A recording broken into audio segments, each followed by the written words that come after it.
Friends, I welcome you to my channel. Before listening to this story, I will ask you to like and subscribe. It is not difficult for you, but it is pleasant for me. And we're starting. My life has been completely ruined. I had just returned home from work when my wife of 12 years, Lisa, started yelling at me. I was afraid of this moment, but I knew that one day it would come. To tell the truth, my wife had every right to be mad at me. I was cheating on her. But in my defense, she cheated on me too, and her cheating started at least 6 months before mine. And although I have known about Lisa's infidelity for many years, apparently she has only just found out about mine. As I said, my life is completely ruined, and I'm pretty sure none of you will believe me when I tell you the whole story. Damn it, if I hadn't lived it, I wouldn't have believed it either. As soon as I opened the front door, Lisa screamed at the top of her voice, "You fucking pig!" From that moment on, the conversation went downhill. In fact, when I think back to that conversation, Lisa's opening statement was the kindest thing she said about me during her tirade. Although I only caught every third word, it was quite clear that Lisa had discovered that I had a special friend, and she wasn't very happy. Even if I could get a word in, I couldn't think of anything to say to diffuse the situation. So I just stood there staring at the floor, trying to figure out what the best escape route would be if Lisa became violent. Finally, when Lisa calmed down, she said, "Well, what can you say in your defense? Why don't I just file for divorce?" "Well, for starters," I said softly, "I know you've been having an affair for the last 9 years, so I agree we should probably get divorced." "What? What are you talking about?" Lisa was stunned, and the color drained from her face. I reached into my briefcase and pulled out some photos, which I gave to Lisa. These were photos of her infidelity. I wasn't sure what to expect, but what I got surprised me completely.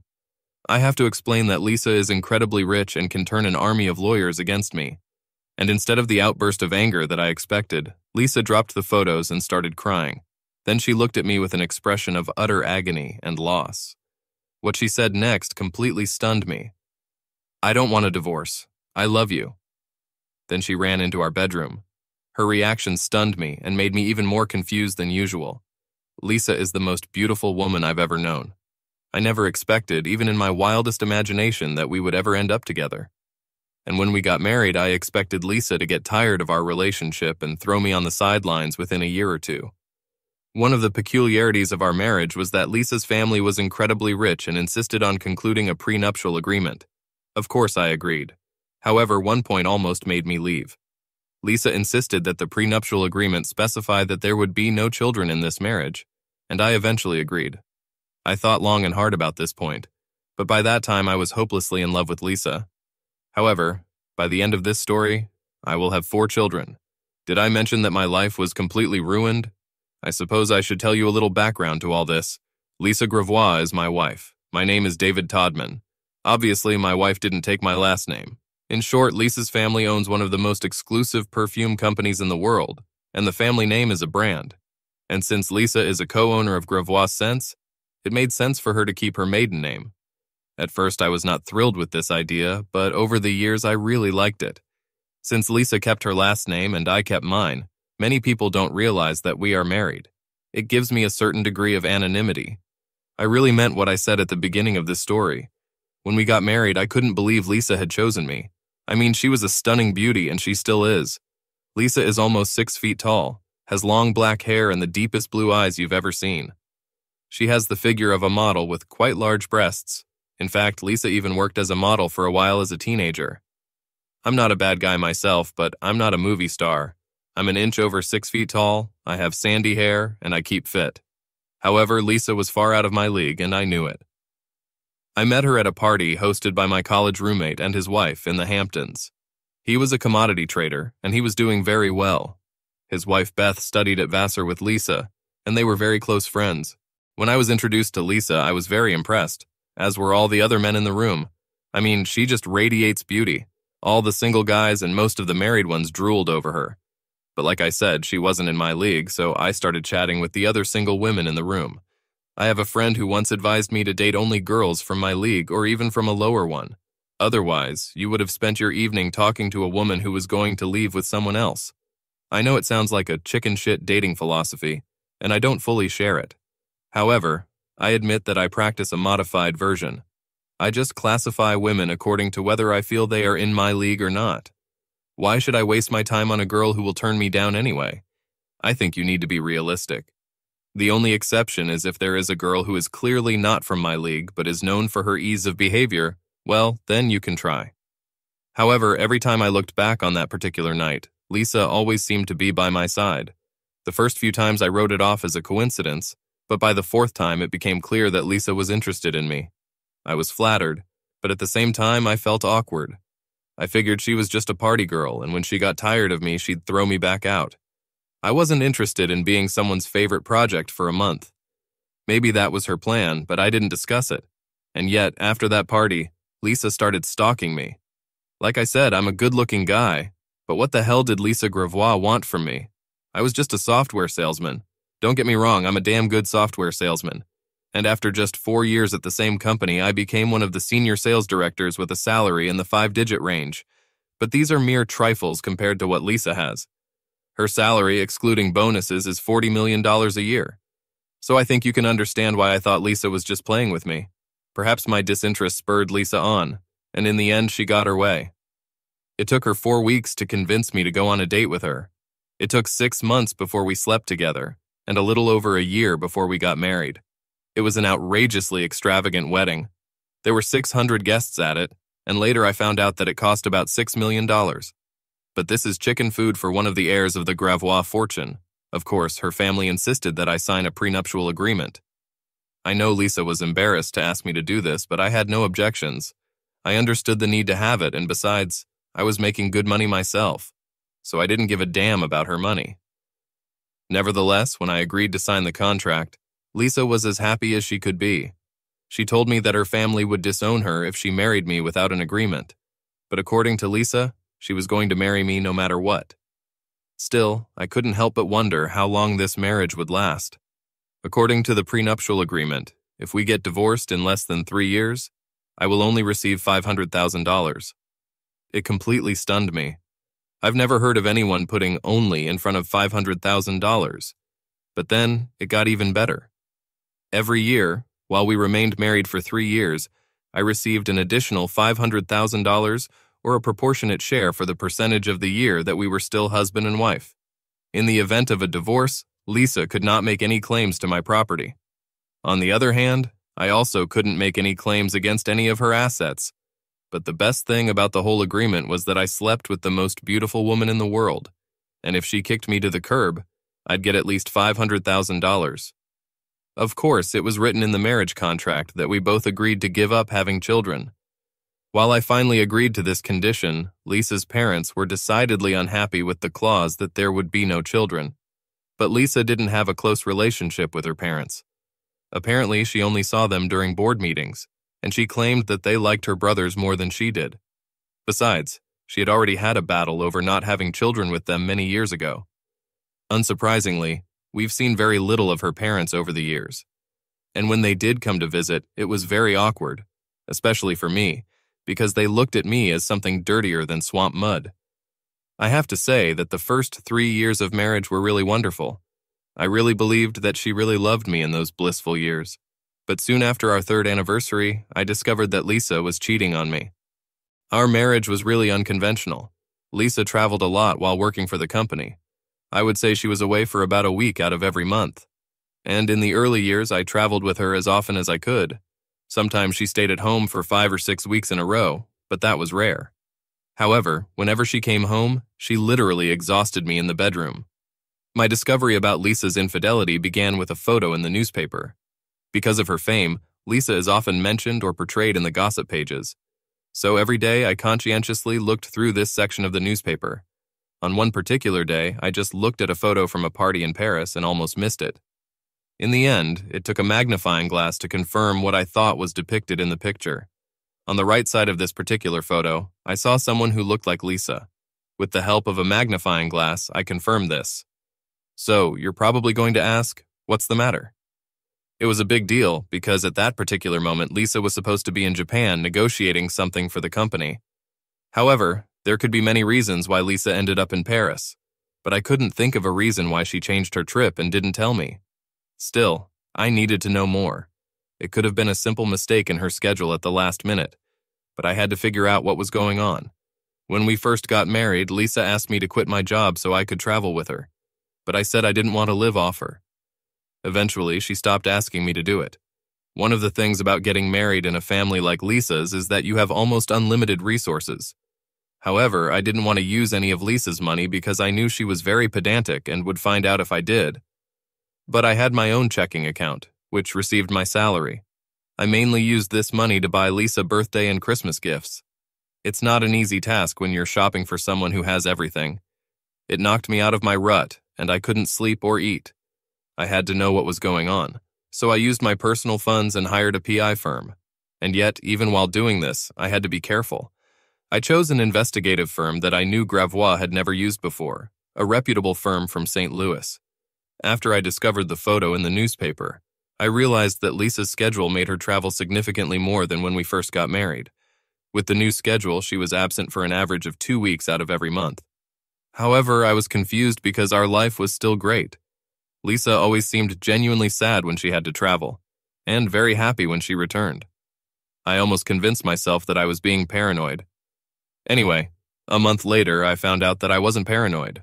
I got a report with photos, and it hurt like hell. I've never felt such pain. The private investigator's report indicated that Lisa's lover was Gerard Lavelle, whose family was involved in banking. They owned banks all over Europe, and Gerard was the president of the family holding company. Lisa and Gerard grew up together, and at one time everyone thought they would get married. But then Gerard and Lisa broke up. Lisa married me, and Gerard married a Greek woman named Teresa Apopoulos. Teresa's father was very fond of shipping. Gerard and Teresa had 3 children.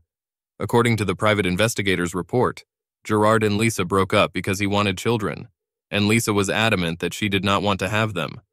Apparently, Gerard's family threatened to disinherit him if he agreed to Lisa's demand. Then I read in the report that Gerard's wife had died 6 months earlier, so now Gerard was free to be with Lisa. I've been panicking for 5 days trying to figure out what's going on. Obviously, Gerard was Lisa's first love, and apparently they resumed their relationship. I didn't understand why Lisa hadn't filed for divorce. In fact, I was completely confused, because every time Lisa came home, she smothered me with love. If I didn't know everything about her, I would have sworn that this woman loved only me. Not only did Lisa seem genuinely thrilled to see me, but our lovemaking was amazing. You're starting to realize how shitty my life has been, but it was going to get even worse. My first reaction to the private investigator's report was to confront Lisa and divorce her. But I thought about it long and hard, and came up with 3 reasons that kept me from doing anything. First of all, I still loved Lisa, and when we were together, I felt that she really loved me. From a purely selfish point of view, I earned $1,370 for every day while I remained married to Lisa. I finally decided what I was going to do after Lisa tried to destroy me with a bed before going on another trip. In my mind, I said, "To hell with all this, I'll stay married, but I won't be faithful." Even after making this decision, I was very doubtful about whether I could really go through with cheating on Lisa. One day, when I was pondering my dilemma, one of my saleswomen poked her head into my office. Her name was Thelma Johnson, and she was quite an attractive woman. However, Thelma wasn't even close to Lisa's level, but she had a hot body and a warm and friendly personality. Where Thelma had a solid 8.5, Lisa had 11 or 12. "David, you've been distracted all week," she told me. "Is there anything I can do to help?" I really liked Thelma, and she was a great saleswoman. She recently divorced her husband after she caught him making love to a postwoman on the kitchen table. Needless to say, in addition to the divorce, Thelma got a new kitchen table. I was surprised that she wasn't as upset about the divorce as I thought she was. It wasn't the first time she had caught her husband with another woman. Thelma worked closely with me for over 6 months to sign a contract with Harris Enterprise. This contract provided us with bonuses for the whole year. I knew that Thelma was not indifferent to me, but we always maintained a professional relationship. However, Thelma was a good listener, so I decided to get her opinion on my dilemma with Lisa. "Yes," I admitted, "I got distracted. I just found out that Lisa is cheating on me. The question I'm puzzling over is, should I divorce her or ignore it?" "That shouldn't be a problem," Thelma said quickly. "Divorce this cheater and move on." "It's not as simple as it seems," I explained. "I signed a prenuptial agreement with Lisa. Every year, as long as I stay married to Lisa, I get $500,000. This means that every day while I stay married, I earn about $1,400, and it's not a small thing. Then I compiled a catalog of all the other benefits you can get while staying married to Lisa. Fancy cars, parties, clothes, expensive watches, and traveling on a company plane. Thelma admitted that it really was something that needed to be thought about carefully. She promised to think about it tonight and let me know if she comes up with anything. The next day, I was still struggling with my problem when Thelma came into my office and closed the door. "I think I might have a solution to your problem," she said, sitting down across from me. "Really, what do you think I should do with Lisa?" I asked her. "I think you should stay with her," Thelma replied and continued, "with some changes." "Oh, and what changes should I make?" I asked, smiling. I was sure that Thelma would suggest that I stay married and just cheat on Lisa. I admit that I've been leaning more and more in this direction, but I still haven't convinced myself to go all in on the idea of cheating. Even though I still loved Lisa, her betrayal hurt me deeply, and it was hard for me to deal with it. But what Thelma actually suggested shocked the hell out of me. "Like I said, I think you should stay married to Lisa, but you should have your own affair." I raised my hand to stop her from saying any more. "I've already thought about it." "No, my plan is more complicated than just cheating," Thelma interrupted. "Please let me explain and let me finish before you kick me out of your office." "All right," I said, raising my hands to her. "You have the floor." "David, I believe you're struggling with this decision for 2 reasons," Thelma began. "First of all, despite what Lisa has done, you still love her. You can't imagine life without her. Besides, even though you've thought a lot about just having your own affair, it won't satisfy you in one important aspect. You've told me several times that you really want to have children, so just having affairs, you won't fulfill your desire.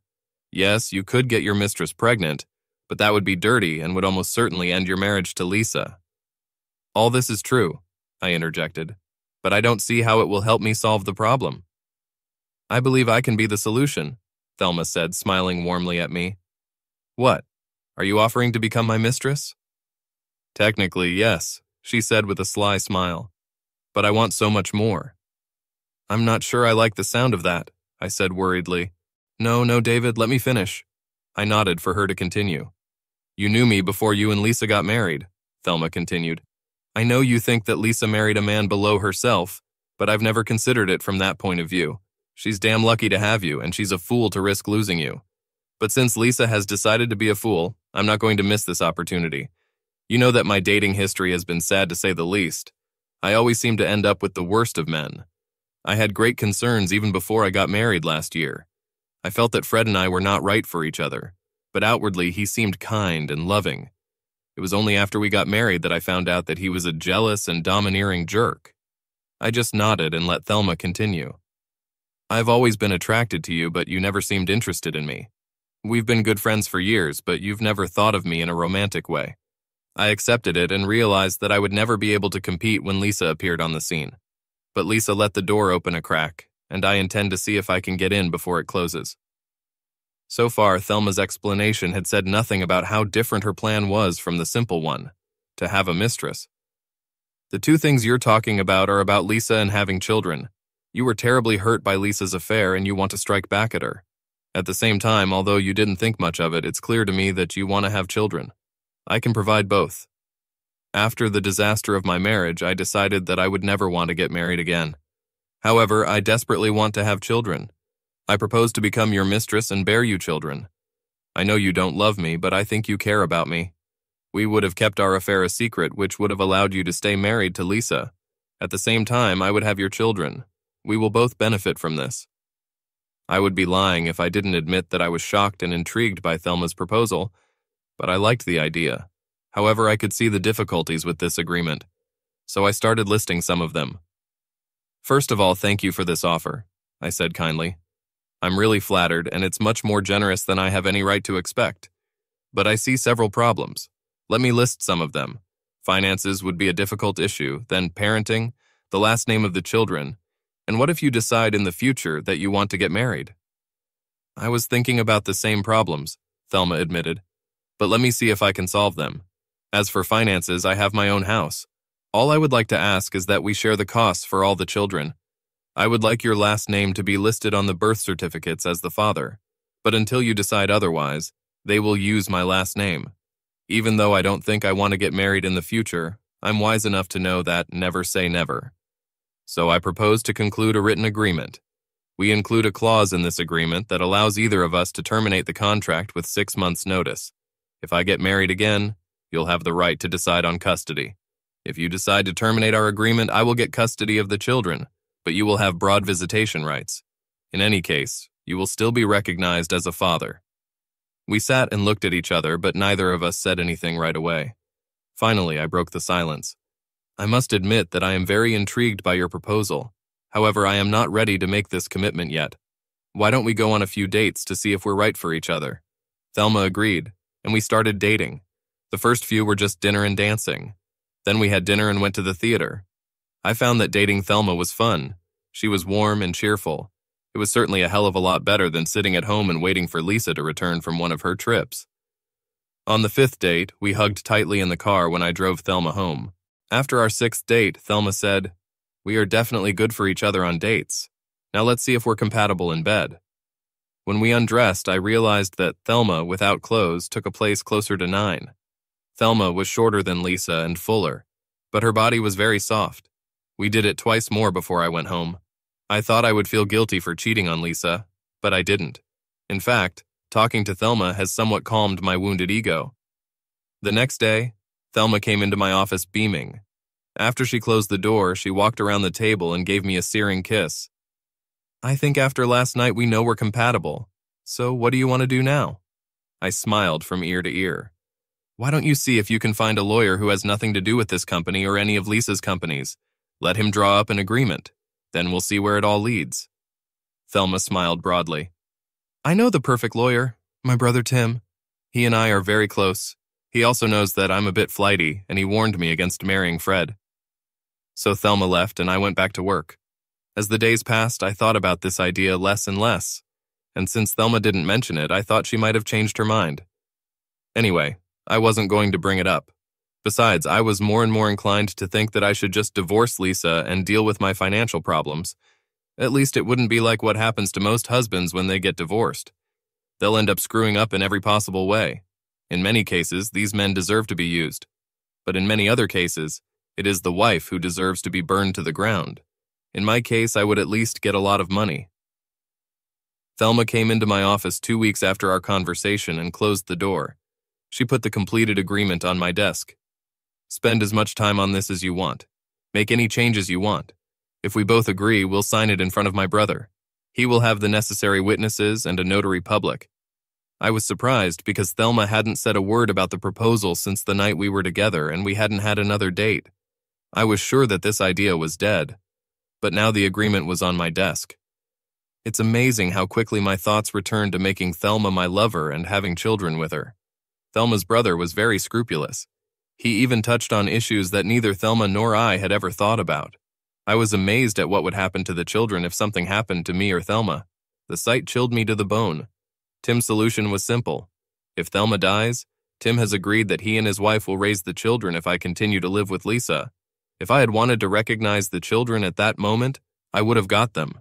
If I had decided to stay with Lisa, I would still have been allowed full access to any children that Thelma and I would have. And if they didn't already know, they would have been told that I was their father. If I die, the children's last names will be changed to my last name. I will leave them my property, which they will manage as a trust until they are 25 years old. I still couldn't make up my mind when Lisa told me on Monday that her travel schedule would increase slightly next year. That solved everything. The next day, I told Thelma to make an appointment with her brother. The meeting with Thelma's brother, Tim, was very businesslike.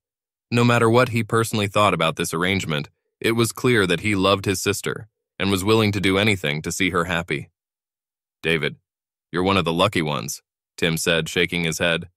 "I've seen pictures of your wife, and she's gorgeous. And my sister is also very beautiful. God, I'm jealous." I laughed at what Tim said, but Thelma just glared at her brother. "Tim, Gloria is a beautiful woman, and you're damn lucky to have her." "I know, sis, but it would be even better if my secretary wanted to make a deal like this." Tim chuckled, and then said quickly, "I'm just kidding. Gloria is more than enough for me. Besides, she would cut off my balls if I suggested something like that." This satisfied Thelma, and she smiled. Then we turned our attention back to the agreement. One of the points of the agreement was that we would try to organize our contacts so that they would take place when Lisa went on her trips. Of course, this had to be changed early on so that we could make love when Thelma was at her most fertile. Thelma, to my delight, looked adorable that first night, like a teddy bear. Her body was sensual and warm. In the office, Thelma and I maintained an absolutely professional relationship. Thelma also told everyone who was willing to listen that she had given up dating, but intended to get pregnant artificially. 3 months after our first meeting, Thelma called me and told me she was pregnant. We maintained our lives as long as possible throughout the pregnancy.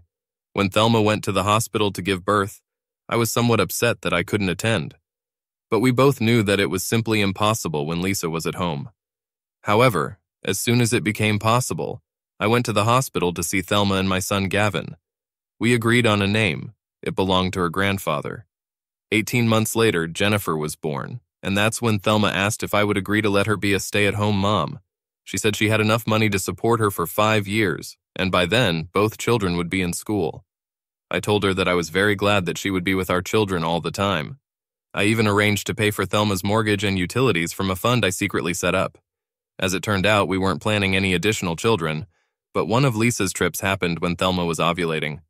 Obviously, she got the days mixed up. Anyway, one day she called me in tears to tell me about her pregnancy. Thelma was afraid that I would be angry with her. Instead, I told her that I love her and all my children. Scotty was born while Lisa was on a business trip, so I was able to be in the delivery room when my son was born. I was so happy that I was floating on the clouds for several days. Before the birth of our third child, Thelma and I agreed that we should make sure that we didn't have any more children. The question was, would I have a vasectomy or would Thelma have her tubes tied? We decided to let the draw decide everything. It worked itself out, so Thelma's tubes were bandaged. As far as I could tell, life was going great until Lisa's travel schedule was suddenly interrupted. This put an end to Thelma and my plans. If Lisa wasn't running away to cheat with Gerard, I felt funny running away from cheating with Thelma. I know it's stupid, but when you think about it, our whole situation was stupid. Up until the moment Lisa interrupted the trip, she seemed happy, I was happy, and Thelma was delighted. As the weeks turned into months, both Lisa and Thelma became more and more upset with me. Lisa wanted me to spend more time with her. She said that we had drifted apart, and she wanted to reunite. Thelma was upset and unhappy because we hadn't made love in almost 6 weeks. I still had a bed with Lisa, and I felt guilty about it, so sometimes I didn't perform very well or didn't perform at all. My life was completely messed up, and I didn't know what to do to untangle it. That day I returned home and found out that Lisa had discovered that I was cheating on her. "I think you're right. We should probably get a divorce," I said, relieved that maybe this was a way out of my predicament. Lisa looked at me in complete shock and burst into tears. She said she loved me and didn't want a divorce before running off to our bedroom. Her reaction took me by surprise, so I followed her to continue the discussion and found her lying face down on our bed and crying her eyes out. I sat down next to her and pulled her into my arms. "You were right, Lisa. We've been drifting apart for years. I thought you wanted a divorce." "No, I don't want a divorce," she managed to say. "Then why did you bring it up?" I asked, completely confused. "I thought it would shock you, making you realize that we need to work on our marriage," Lisa said between sobs. "Oh," I said, struggling with what to say next. "Listen, Lisa," I said, nervously running my fingers through my hair. "I've known about your affair with Gerard for years. I just thought that now you guys are ready to dedicate yourselves to each other." "Oh my God, no," she gasped. "Why didn't you ever say anything?" "At first it hurt so much that I intended to meet you face to face and ask for a divorce," I explained. "But the more I thought about it, the more I realized that I would cause myself financial damage. But more than that, I still loved you very much. However, I was in so much pain that I was almost ready to start the divorce process anyway. But then the woman in my office convinced me that there was another way." Lisa struggled to process the whole situation. Until today, she never suspected that I knew about her affair, and until recently, she didn't even suspect about mine. "So you have a lover!" Lisa was crying, and tears were streaming down her cheeks. "You're a lousy bastard. Get out and leave me alone." This situation was getting more incredible by the minute. Why the hell was she mad at me for having an affair when she was having an affair before me? I decided this was a great opportunity to give up hasty seclusion and spend some time with Thelma and the kids. This situation was so terrible that I couldn't believe it could get any worse. But I was wrong. When I showed up at Thelma's, she almost attacked me. Before I could explain what was going on, she dragged me into the bedroom and we made love twice within 15 minutes. We finally talked when Thelma came to her senses and lay down next to me. "I thought you'd lost interest in me," she said meekly. "Now that Lisa has been there all the time, I've decided that you don't need me anymore. I was going crazy thinking about what life would be like without you." Then I told Thelma about the strange conversation I had with Lisa and about her emotional outburst. This, in turn, made Thelma cry. The thoughts in my head were spinning so fast that I was starting to feel dizzy. "So, why are you crying?" I asked when she finally calmed down a little. "Because it's obvious that she's still madly in love with you and will do anything to get you back and keep you." "It doesn't make any sense at all," I protested. "To begin with, Lisa told me to leave. Secondly, she happily maintained an affair for 8 or 9 years. How can she even be in love with me?" "I do not know," Thelma exclaimed, "but something has changed and she definitely wants to leave you. It's unfair. She left you and I want you." Nothing made sense anymore, so I kissed Thelma, made love to her again, and then went to bed. In the morning we made love again, and I went to the office. Maybe there I can sort out the mess my life has become. But do you know the expression, "the most well-thought-out plans always go awry"? Well, that's what happened that morning. When I came to work, Lisa was sitting in my office and didn't look happy. "Good morning, Lisa," I said uncertainly. "I don't remember you coming to my office before, so why are you here today?" "You know very well why I'm here," Lisa snapped at me. "We need to discuss your affair." "Okay, what do you want to discuss?" With that, I quickly closed the door and returned to my chair. "First of all, who is she?" "Her name is Thelma Johnson, and she used to work for me." "Wait, didn't you send a private investigator to follow me or something?" "No, one of my friends saw you kissing in a restaurant the other day. My friend tried to follow your girlfriend after you passionately kissed her but lost her. Are you going to keep seeing her?" "Oh my God," was all I could say. "Well, are you going to keep seeing her?" "Lisa, you won't like what I have to tell you, but you have to hear it. After I tell you everything, I think you'll agree that we need to get a divorce." Sadness filled Lisa's eyes, but she nodded. "If only you'd kept making your trips, we wouldn't have this conversation," I began. "What does my trips have to do with this?" Lisa asked sharply. "I told you that I know about your affair, Lisa," I said sharply. "I know that you meet Gerard during your trips, so Thelma and I got together while you were gone. You know what's good for a goose is good for a gander." My attempt at a joke popped like a balloon. "But," I continued, "I decided that since you were having an affair, I could have one too. I tried to limit my contacts only to the time when you were not at home, but we had extra sessions when Thelma was fertile so she could get pregnant." "You have a baby," shouted Lisa, jumping to her feet. "Please don't scream and sit down," I demanded. "No, Thelma and I don't have a child. We have 3 children. Before you start talking, remember that I've always wanted to have children, but you haven't." After several long minutes, while I was trying to get an answer from Lisa, she said, "I understand. I need to think about all this." With that, she got up and left. I figured it would take the company's lawyers a day, maybe 2, to file the divorce papers. During this time, I decided not to take any chances because Lisa was angry, so I stayed with Thelma. That night with Thelma was a welcome relief. And yes, I enjoyed every minute of that time. But the next morning, Lisa called me from my office. I thought it was a courtesy call to let you know that the divorce papers are on the way. However, what Lisa had to say was the last thing I expected in this world. She wanted to meet Thelma and my children. "Listen, Lisa," I took a hard line. "I know you're mad at me, and we can argue whether it's justified, but I'm not going to let you drag my kids into this, and I definitely won't let you insult them or Thelma." "David," she said calmly, "I swear by all that is holy, I will not do anything that could embarrass, offend, humiliate, or in any way harm your children, Thelma or you. I really want to meet your kids, and I desperately want to talk to Thelma. In addition, I will have a licensed babysitter who will look after the children while we talk. After we meet, if you want a divorce, I will fulfill our agreement." I thought about it for a while and decided that meeting with Lisa might be the best way to sort things out as quickly as possible. However, if Lisa does anything to upset my children or Thelma, things will quickly get bad. "Look, I have to ask Thelma," I said. "But if she agrees, when and where do you want to meet?" "How about coming to our house tomorrow at 10 in the morning?" Thelma wasn't thrilled to meet Lisa. She felt that if I saw them side by side, I would understand how much better Lisa was. I just rolled my eyes and told her that it would be the fastest way to end the divorce. The next day, I took Thelma and the 3 children to my house with Lisa. I could tell Thelma was scared of the house and the size of the estate. The kids were thrilled because I told them there was a swimming pool, a playroom, and an ice cream parlor. I rang the bell instead of just going in as usual, and I was surprised when Lisa opened the door. There were at least 3 servants in the house during the day, and they usually opened the door. "David," Lisa said with a smile, "you don't need to ring the bell to enter your own house." "I wasn't sure what kind of reception I was going to get," I said meekly. Lisa introduced us to a stocky, middle-aged woman who seemed quite pleasant. "This is Helen," Lisa introduced the babysitter.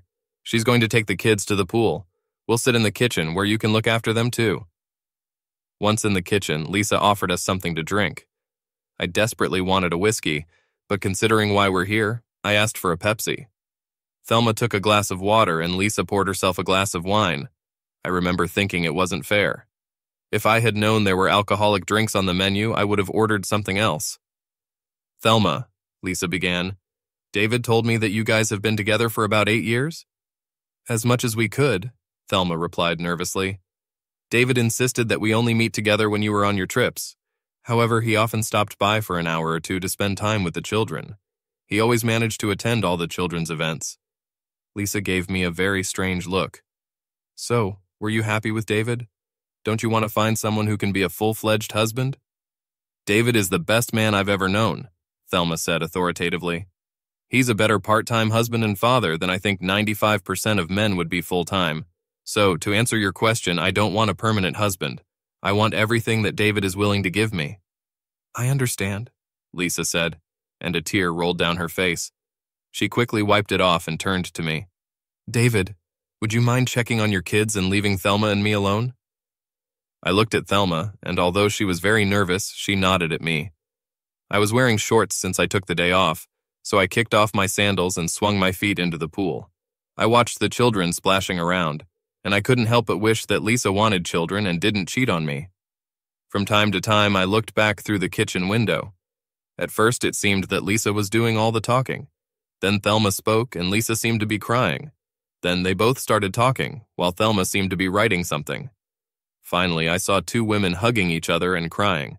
Then Lisa opened the window and asked me to go back inside. I was a little afraid to come back.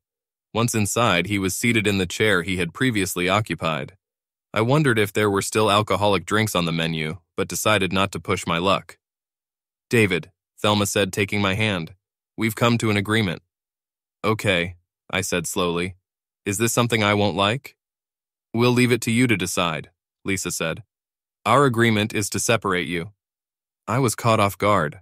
I came this morning to discuss the details of my divorce with Lisa. Now I've been told that 2 women in my life wanted to separate me. "I do not know what to say about this," I said, pushing my chair back slightly. "Lisa, you've been cheating on me for almost 9 years. And yes, I've been cheating on you for almost as long, but you started it yourself. I don't understand why you don't want to be with Gerard all the time. If you divorce me, you'll be able to do it." Lisa started crying and Thelma hit me on the arm.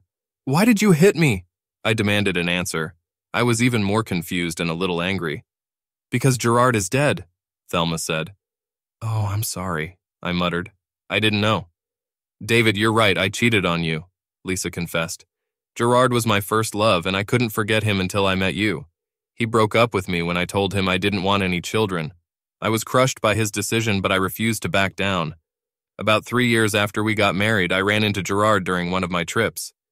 His wife died and he was devastated. I wanted to be there to help him through a difficult time. He really loved Teresa. One way or another, one thing led to another, and we began an affair. Yes, I really loved Gerard, but I loved you as much as I loved him, maybe even more. During Gerard's massive heart attack, he pressured me to divorce you and marry him. I said there's no way I'm leaving you, because I loved you too much. Well, I couldn't stand it if you left me, David. And I know that you still love me, even though you have a family with Thelma.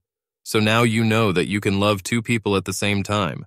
Now I realize that I can't be with you all the time, but like Thelma, I want everything you can give me." I exhaled some air and leaned back in my chair. I know it's a wet dream for a lot of guys, but all I saw was a potential nightmare. Everything in my body screamed that two women wanting the same man was a sure path to disaster. I looked from Lisa to Thelma, and then back at her. I saw hope and fear in the eyes of both women, so I decided to play dumb. "How exactly will this work?" I asked them. After my words, Thelma took out her notebook and began to look through the schedule. The agreement was quite detailed, but the bottom line was that Lisa would stay in the master bedroom. Thelma and the children will get the north wing, where there will be 3 bedrooms and 2 bathrooms. I stayed with Thelma on Mondays, Wednesdays, and Fridays, and with Lisa on Tuesdays, Thursdays, and Saturdays. On Sunday, I was free to sleep wherever I wanted. This will be decided between the couples. However, if one of the women decided that she did not want or could not make love, I was not allowed to sleep with the other. There were many other rules, but this was the basic agreement. I told them that I would need to think about it. I was extremely distrustful of the whole idea, but both women insisted that it was either a sharing agreement or nothing. I didn't believe it. I was pretty sure that any woman would be happy to hire me full-time. But then my mind became paranoid. What if they were serious about either sharing or nothing? Can I risk losing both women? Anyway, I had to go on a trip the next day, so I told them I'd give my answer when I got back. I was surprised that I could work so effectively with this monumental change in my life hanging over my head. But after I signed a contract with Stellar Enterprises and flew home, I realized why I was able to work on this trip. I've already made my decision. I agreed to the deal. Thelma returned to her brother to draw up a new agreement. His eyes bulged out of their sockets when Thelma told him what was going on. After Thelma finished explaining the terms of the deal, his first comment was, "Use me with a crooked stick. David, I hate you with all my being." Of course, I knew he was joking, so I joked back. "You could still get yourself a mistress," I suggested, and immediately got a slap from Thelma. "I wouldn't dare," Tim admitted. "Gloria would not only cut off my eggs, but also make me eat them." Even 7 months later, the agreement seemed to be working well. I can't say that my life is so full. However, it has become more consistent. I make love at least 3 times a week, but there are times when there are 4 or 5. Since the nanny was looking after the children, Thelma returned to work in my office. Lisa was a little annoyed at first, but she corrected the situation to her satisfaction. Lisa took Thelma away from me, hiring her with a higher salary and better benefits. Now Thelma works for Lisa and seems to be quite happy. About a week before the 7th month, 2 women grabbed me as I was returning home from work. They explained that there was a problem with the agreement and it needed to be amended. I thought, oh my God, what now? Could my life become even more messed up? The answer was yes. After sitting me down at the dining table, Lisa immediately explained the problem. "David, I want to have a baby." I know, needless to say, I was confused, but now you all understand that this is my usual state of mind when I live with these 2 women. If I had been wondering for 1,000 years what they wanted to talk to me about, I would never have guessed that it would be that Lisa wanted to have a baby. "I know. I said that I don't want children," Lisa said quietly, "but I see how much fun you have with your kids, and I see how much they love you and how much you love them. I want that feeling too." So, what was I supposed to say? All I could think of was, okay. I guess that was the right answer because both women were squealing with happiness, hugging and kissing me. But then Lisa threw it in my face. "Besides, David, Thelma and I have discussed this, and we agree that I shouldn't be married to you." Now I was in panic mode. It sounded like these 2 women wanted Lisa to get pregnant by me, and then they planned to kick me to the curb. I knew they had become close, but I never expected them to fall in love with each other and want to get rid of me. "Let me think if I understood correctly," I said, looking at Lisa. "You want me to get you pregnant, and then both of you will kick me to the curb. I don't think I want to be a part of this plan. If you want to get rid of me, just say the word and I'll leave quietly. However, if you guys think you can cut me off from my children, I will fight you tooth and nail." "What?" Thelma's voice rose 3 octaves. No, David, you misunderstood everything," Lisa said hurriedly, and her face turned red. "It's my fault. I explained everything wrong." "David, we don't want to get rid of you," Thelma said, rushing to hug me. "I love you with all my soul. It will crush me if you leave." "David, I feel the same way." Tears were streaming down Lisa's cheeks. "Well, then I have no idea what you 2 are talking about," I said irritably. "I need a drink." I didn't care if it wasn't on the menu. I think we all need a drink, Lisa said, taking my hand. As soon as we all calm down again, I will try to explain better what we want to do. But David, I want you to understand that we will respect your decision, whatever it is. Okay, Lisa, I said after finishing my first scotch. First, explain to me about the baby. Are you sure you want a baby? This is a radical change for you. Of all the things these women had discussed before our agreement, having another child was not one of them. But after Thelma and I saw how much fun it was with our children, it must have started to set Lisa's biological clock in motion. After a while, the desire to have a child of her own became irresistible. This new snag required a change in the agreement to allow Lisa to give birth to me more often, especially when she thought she might be fertile. I thought Tim would suffocate to death when we told him about the latest modification of the agreement that we needed. He kept telling me how much he hated me until I reminded him what it was like to be with a newborn. 4 months passed after that, but eventually Lisa became pregnant and gave birth to a beautiful little girl, Charlotte. She has her mother's eyes and my smile. Thelma and the kids love her. As for the proposed divorce, it was another chapter in my crazy married life. When Lisa talked about not being married to me, it was just another piece of madness in our ever-changing arrangement. In particular, Lisa didn't talk about us getting divorced immediately, and she didn't talk about us staying divorced. In one of their many conversations, Thelma remarked that she was worried that her children would face condemnation because they were born out of wedlock. Lisa agreed with her and offered a solution. Remember, Lisa has a lot of money, and money can buy almost anything. The new agreement required me to divorce Lisa after the birth of our child. Then I was supposed to marry Thelma, but Lisa was going to change the documents to show that we were married at the time our children were born. Then Thelma and I would get divorced, and I would marry Lisa again. If you're confused, think about how I feel. Some of you are no doubt thinking about the monetary part of the marriage contract. To be honest, it never occurred to me, but it did to Lisa. She wrote the agreement so that the status change would not cancel the original agreement, but by that time I no longer cared about money. According to the original agreement, I was promised at least $5 million, and over the years I have wisely invested and saved another $6 million.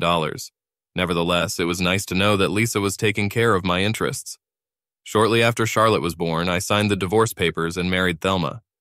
I do not know how Lisa did it, but she had a marriage license, and the records were changed to reflect my intended marriage to Thelma. I asked Lisa why she didn't just change the records without the wedding ceremony. They told me it was a woman's business, so I didn't say anything about it. I stayed married to Thelma for a year, then divorced and remarried Lisa. A year later, I divorced Lisa and married Thelma. Don't ask me to explain why. They just told me that they both like being officially married to me. The only downside to Lisa having a child was that Lisa's parents now wanted to visit them more often to see their new grandson. This made a real difference in our life agreement, and I was almost sure that Lisa's parents did not buy the story that Lisa told them about her keeping her administrative assistant on hand. Besides, I caught their eyes on me when they thought I wouldn't notice. Lisa's mother had an admiring look, and her father looked at me with pure envy. You are probably wondering what the children thought about this mixed family. They obviously didn't think anything while they were young, but when they got older, they were told that their mothers were very good friends, and I was married to each of them at different times. They left everything else pretty vague. When the children become teenagers, I have no doubt that they will understand that our family is abnormal. Tim calls me about once every 2 months to get the latest news. I think he lives them indirectly through me. I know the whole situation is completely confusing, but I love my children and my wives. Thank God we have enough money to make it all work. As I said at the beginning, my life is completely ruined, but it's ruined in a very good way.